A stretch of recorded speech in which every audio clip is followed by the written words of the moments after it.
مولانا ومولى الثقلين جد الإمام الحسنين أبو القاسم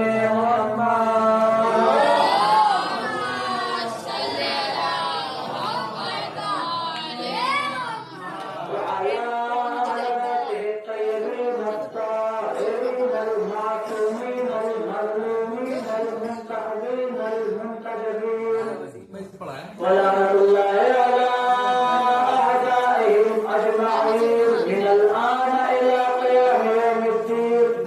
أما بعد فقد قال الإمام الصادق عليه الصلاة والسلام لعن الله من جهل حتى صلوات محمد على محمد.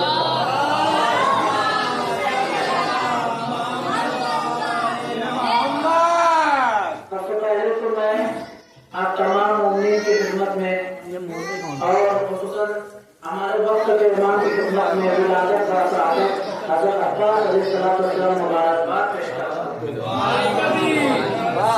اور آپ شروع سے دیکھ رہے ہیں جب سے محفل کا آغاز ہوا ہے ہم مومنین کو بلاتے بلاتے تھک گئے، لیکن جو محفل میں شرکت یہ ہے انہوں نے ثابت کیا کہ ہم مومن ہیں. یہ قوی بات ہے. جو محفل میں آ کر بیٹھ گئے ہیں انہوں نے حقیقت میں ثابت کیا کہ وہ مومن ہیں. اس لیے کہ اعلان یہی کیا جائے گا بار بار مومن سے گزارش ہے. اور جو محفل سے باہر ہے ابھی تک انہوں نے یہ ثابت کیا کہ ہم مومن کے درجے تک پہنچے ہی نہیں.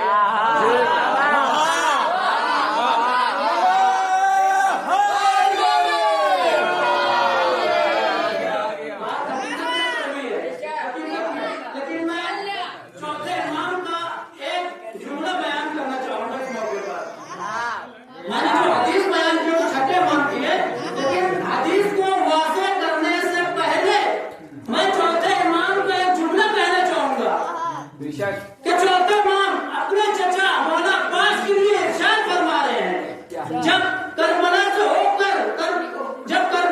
کر مدینہ واپس آئے ہیں تو چوتھے امام نے صرف ایک جملہ مولا عباس کے لیے کہا ہے. کیا کہا؟ چوتھے امام نے بس جملہ کہا ہے وَرَفَعْنَا ذِكْرَكَ فِي الْعِلِّيِّينَ. وَرَفَعْنَا ذِكْرَكَ فِي الْعِلِّيِّينَ. اے چچا عباس تیرا ذکر صرف وہی سنے گا جس کا مقدر آنا ہوگا.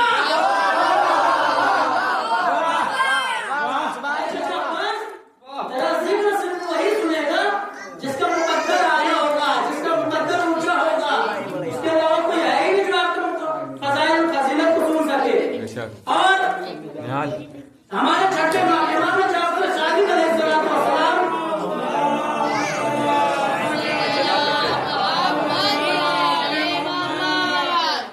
تھوڑا آپ لوگ 7 دن میں زیادہ وقت نہیں لوں گا، بس 15 سے 17 منٹ لوں گا.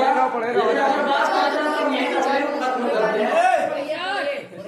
ہمارے چھٹے امام ارشاد فرماتے ہیں جو زیارت کا فکر ہے، جب آپ مولانا عباس کی زیارت پڑھیں گے تو اس میں ایک فکرہ ملے گا آپ کو کہ من جہلا حق. کس کے لیے فرما رہے ہیں چھٹے امام ارشاد فرما رہے ہیں کہ لعن اللہ ہو زیارت کا فکرہ، لعن اللہ ہو من جہلا حق. چھٹے امام زیارت کو فرما رہے ہیں لعن اللہ ہو من جہلا حق.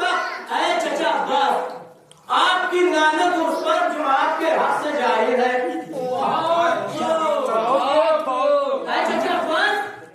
جو آپ کے حق سے جاہل ہے وہ اللہ کی عزت مانے تو. اب ایک جاہل طرف زور سناؤں گا آپ کو. یہ ہمارے رسول کی حدیث ہے. کیا فرمانا ہے؟ من ماتا ولم یعرف امام زمان ہی ماتا میتۃ جاہلیہ. جو اپنے وقت کے امام کو پہچانے بغیر مر جائے اس کی موت جاہلیت کی موت ہے. آپ نے غور نہیں کیا. ایک طرف رسول فرما رہے ہیں، ایک طرف صادق آل محمد فرما رہے ہیں. رسول فرما رہے ہیں کہ جو اپنے وقت کے امام کو پہچانے بغیر مر جائے اس کی موت جاہلیت کی موت ہے. ایک طرف